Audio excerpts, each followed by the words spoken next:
Hello, welcome to this lesson. In this lesson, we will introduce recurrence relation with some examples. So first of all, let's look at the definition of a recurrence relation. A recurrence relation for a sequence, is a relation that defines an, that's nth term of a sequence in terms of the previous terms. So a sequence, we have two main types of sequence, that's arithmetic sequence and geometric sequence. So in any sequence we have a first term a naught, so our a naught is a common term, the a naught is the first term, and our an is the last term or the nth term of the sequence. And if a sequence, so whenever you are given any sequence, you check whether the sequence is arithmetic progression or linear sequence, or you check whether it is geometric progression, or in other words exponential sequence. So recurrence relation is actually what for any sequence is what a relation that defines the nth term of a sequence in terms of the previous terms. So the formula relating to the nth term of a sequence to earlier values in the sequence is called the generating rule. So every sequence have a rule. So whenever you are given any sequence and you want to check the rule of the sequence, first of all you need to find out whether the sequence is a linear sequence or exponential sequence. So for linear sequence, you need to check if they have a common difference, and for exponential sequence you check whether they have a common ratio. So before you can generate your rule for the sequence. Now the assignment of a value to one of the nth term of a sequence is called the initial value or initial condition. So when you have any sequence and you assign one of the terms of the sequence a value, then we call this what? Initial condition. Now for example, let's consider the Fibonacci sequence. You see, for Fibonacci sequence, the first term is 1, and the second term is also 1. All the other preceding terms, they are the sum of the previous two terms. So this is supposed to be 2, because we have 1 here, we have 1 here, so 1 plus 1 is 2. There should be 2 here. Good. Now the next term will be 2 plus 1, which is 3. The next term will be 3 plus 2, which is 5. The next term will be what? 5 plus 3, which is 8, up to infinity. So that's what a Fibonacci sequence. So when you consider a Fibonacci sequence in which every number after the first two sequences the sum of the preceding two numbers. Yes, I've said that earlier. So let's find the generating rule and the initial conditions. I said earlier that you see, for Fibonacci sequence, the first value, the first term of the Fibonacci sequence is always 1. The same thing applies to the second term of a Fibonacci sequence. So the first two terms are always 1, and that will be our initial conditions. So we have a naught, which is equal to 1. That's the first term, and the second term is also equal to 1. All the other terms of the sequence are what? The sum of the two preceding numbers. The sum of two preceding terms. So whenever you have the nth term of a sequence is what? The sum of preceding two sequence for every n was starting from 2 up till infinity. Now let's move on to solution of a recurrence relation. A solution to a recurrence relation is an explicit formula for an, that's nth term of a sequence, in terms of what? N. Okay, so let's discuss the iteration method. This is the most basic method for finding solution of a sequence. Defined recursively is by using what?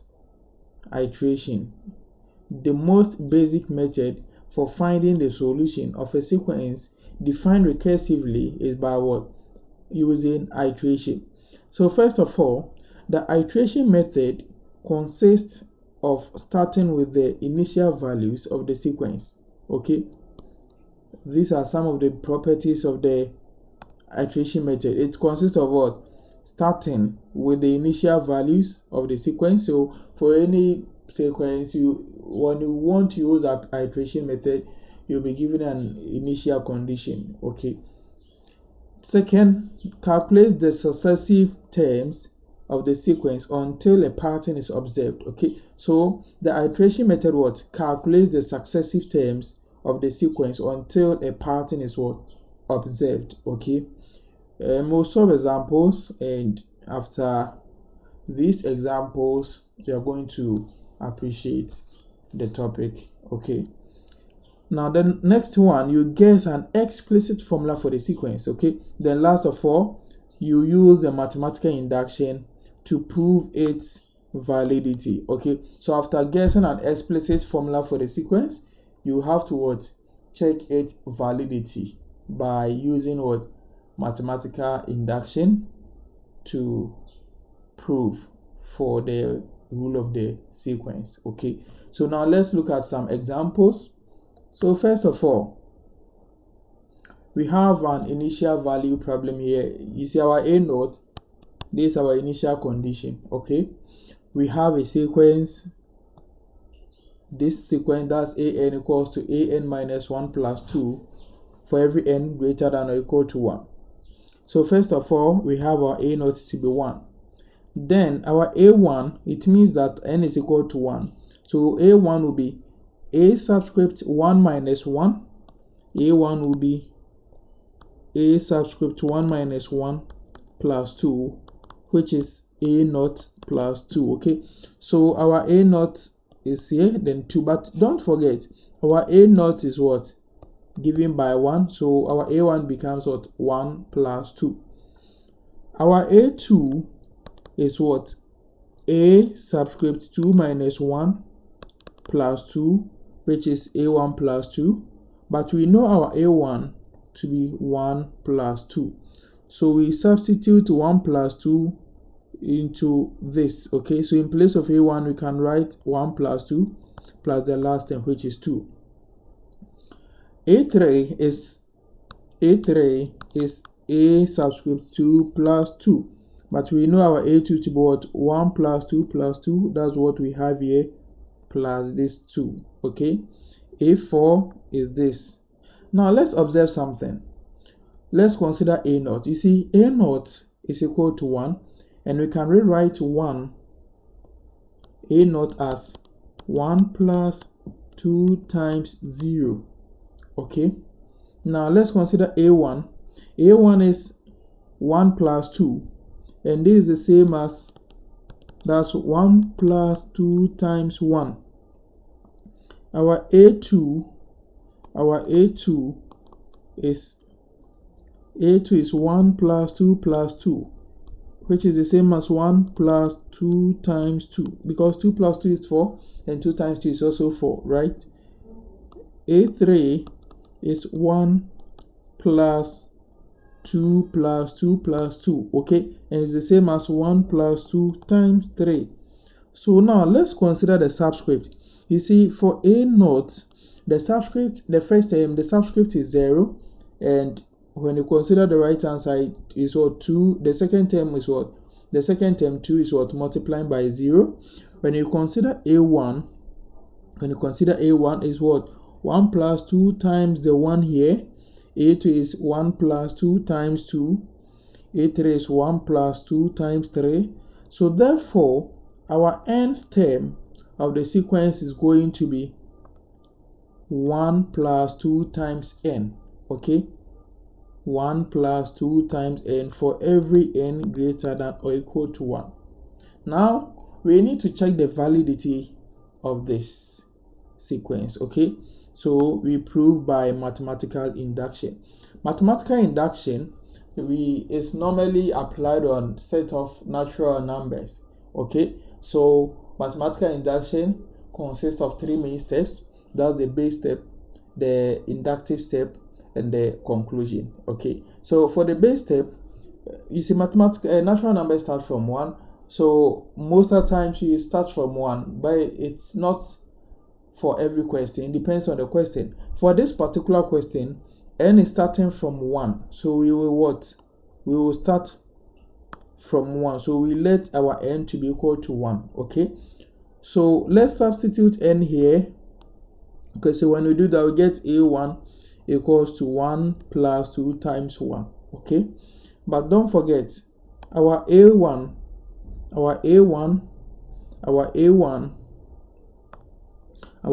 is what? A0 plus 2. A0 plus 2. Okay. So we have A0 plus 2. We have it here. And the right hand side, 1 plus 2 times 1 is just 1 plus 2. And our A0, since A0 was given by 1, we can substitute here. So we obtain what? 1 plus 2, and it's the same as 1 plus 2. 1 plus 2 is what? 3. The same thing applies to the right hand side. So this is true. Now let's move on to the inductive step.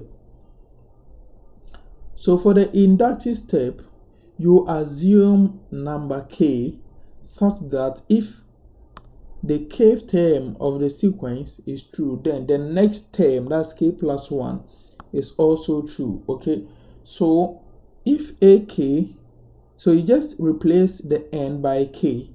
Okay, you see our an, we obtained an to be what? 1 plus 2n. So we just replace the n by k. Okay, now let's find the next term. That's ak plus 1. So whenever we see k, we replace k by k plus 1. Okay, so that will be 1 plus 2 times k plus 1. When we expand brackets, you obtain this. Okay, so now, but don't forget, 1 plus 2k is just what? Ak.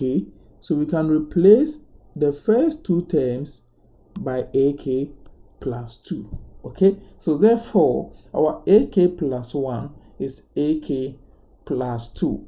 And this indicates that our argument is what? Valid, because when it comes back to the question,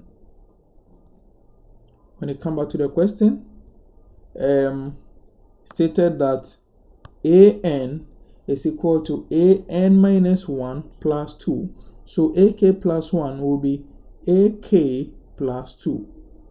Okay, for every k greater than or equal to 1. Okay, so this is the conclusion.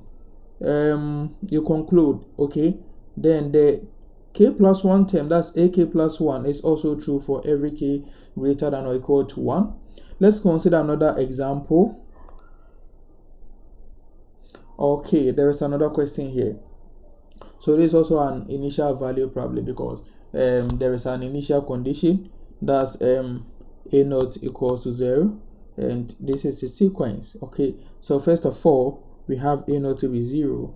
Then the first term, the second term, that's n starting from 1, that will be a1 plus a1 minus 1. Okay, which is a0 plus 1 minus 1. Okay, that's a1 equals to a0 plus 1 minus 1, which is what? a0 plus 0. Okay, but our a0 is what? 0. So we obtain what? 0 plus 0 is what? 0. Okay, so our a2, that is a1 plus 2 minus 1. Okay, which is a1 plus 1. But our a1 is what? Our a1 is 0. So therefore we can substitute our a1 into this. Okay, so we obtain 0 plus 1. a3 is a3 minus 1 plus 3 minus 1, and this is a2 plus 2. Okay, so that's what we have here. But we know a2 to be what? 0 plus 1. Then you add the last term to it. Okay, now a4 is a3 plus 3. Okay, and our a3 is 0 plus 1 plus 2, and that's what we have here. Then we add the last term to it, and this is A5. Now let's check something. Okay, now you see our A0, the subscript, okay, this initial condition, the A0 is 0. A1, the subscript is 1 and it's what, equal to 0. A2 is 0 plus 1, okay, the subscript is 2 but it started from 0. Then we find the sum, you add 1 to it. A3 is sum from 0 up to 2. A4 is a sum from 0 up to 3. The subscript is 4 but it ended at 3. The subscript is 3 but it ended at 2. Okay, for A5 we obtain what? The sum of from what? 0 up to 4. Okay, so therefore you realize that for A5 it was also started summing up from 0 up to 4. Okay, this is 5, this is 4. Therefore our AN, our nth term, okay, our nth term will be 0 plus 1 plus 2 up to n minus 1. Because when you pick any of these terms, let's pick A4. It's starting from 0 up to 3, but 3 is the same as what? 4 minus 1. Okay, so therefore the nth term is going to be what? 0. The nth term is going to be 0 plus 1 plus 2 plus 3 plus 4 up to what? N minus 1. Now let's check this. This is what? A series, okay? And you realize that this is what type of series. You ask yourself, this series have a common difference, and therefore this is what? An arithmetic series, and we are finding the sum. This is a series. So, and this is what? This series have what? N terms, okay? Okay, the last term is what? N minus 1. Okay, and since we are finding the sum of the terms of a given sequence, this is what? Arithmetic sequence. And we know that the formula for finding sum of an AP is given by n over 2, you multiply by the first term plus the last term, where the last term is given by is the same as the nth term. Okay, the last term is given by the nth term of the sequence, which is a plus n minus 1 times the common difference. Okay, so for this particular series, we can simplify this series by finding the sum up to the what? Nth term of this series. Okay, nth term of this sequence. Okay, so the sum, okay, of up to the nth term is given by n over 2. Now the first term is what? 0. So we have 0 plus the last term is what? N minus 1. Okay, and we get n over 2. Then 0 plus n minus 1 is just n minus 1. Okay, that's why we obtain, that's how we would obtain the right hand side. So the right hand side is just the simplification of the what? Of the left hand side. They are just equal. Okay, now let's check the validity by proving using mathematical induction. So now for base step, first step is the base step. We let our n starting from 1.